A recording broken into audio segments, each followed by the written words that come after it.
Bonjour à vous, j'espère que vous allez bien. Aujourd'hui, je voulais vous expliquer comment ça fonctionne exactement les dièses et les bémols. J'ai eu quelques questions à ce propos et je pense que beaucoup de personnes peuvent se les poser.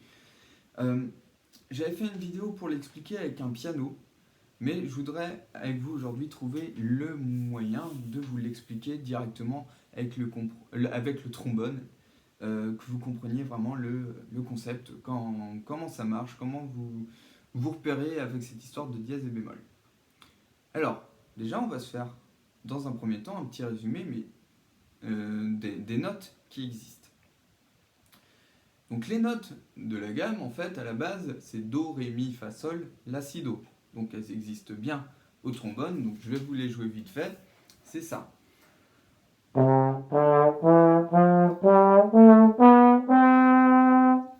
Donc, ces notes-là, vous pouvez les apprendre dans une vidéo que j'ai intitulée Comment apprendre la gamme de Do majeur. Donc j'ai fait la gamme de Do, et là il n'y a que des notes dites naturelles, c'est les touches blanches au piano par exemple. Et voilà, c'est des notes qui sont ni dièse ni bémol, elles sont normales, c'est les notes de base. Et ensuite, ce qu'il y a, c'est que avec juste cette gamme-là, on ne peut pas faire toutes les musiques. Donc il a fallu on va dire, à inventer d'autres notes. Donc c'est vraiment plus compliqué que ça, mais on va pas rentrer dans l'histoire de la musique ni la théorie. L'idée c'est juste de savoir comment faire et comprendre comment ça fonctionne. Donc vous avez vos notes de base, et chacune de ces notes peuvent être un petit peu plus aiguës ou un petit peu plus graves. Par exemple, je vais prendre un sol, la note sol, et soit je vais faire un sol plus aigu qui va s'appeler sol dièse. Donc mon sol, il est là sur mon trombone. Et pour faire une note plus aiguë, il faut que je rapproche ma coulisse. Donc un tout petit peu, de 5 cm en gros. Et c'est cette note-là qui va être le sol dièse. Ça c'est le sol. Et ça c'est le sol dièse. On dit qu'il est un demi-ton en dessus. Alors pour les écarts entre les notes, on parle de ton et de demi-ton. Donc le demi-ton c'est le plus petit écart qu'on peut avoir. Donc sol, sol dièse, ok. Si je veux descendre mon sol, donc je vais aller 5 cm en gros plus loin, et ça va donner un sol bémol.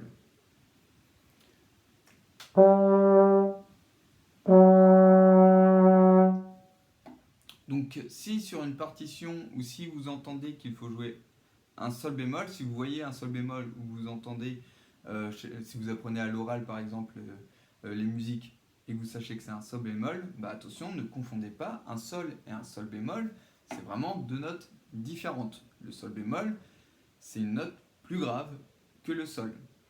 En fait, il se situe entre le Fa et le Sol, puisque le Fa est plus grave que le Sol.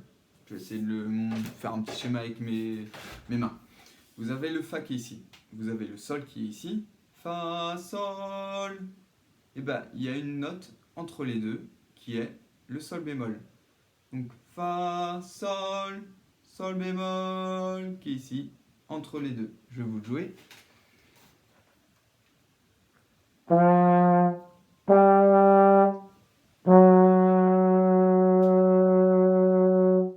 Voilà, donc le Fa, pour illustrer, là je l'ai fait en première position, mais je pouvais très bien le faire là, ça va être plus clair en fait par rapport à l'échelle que je vous ai montré.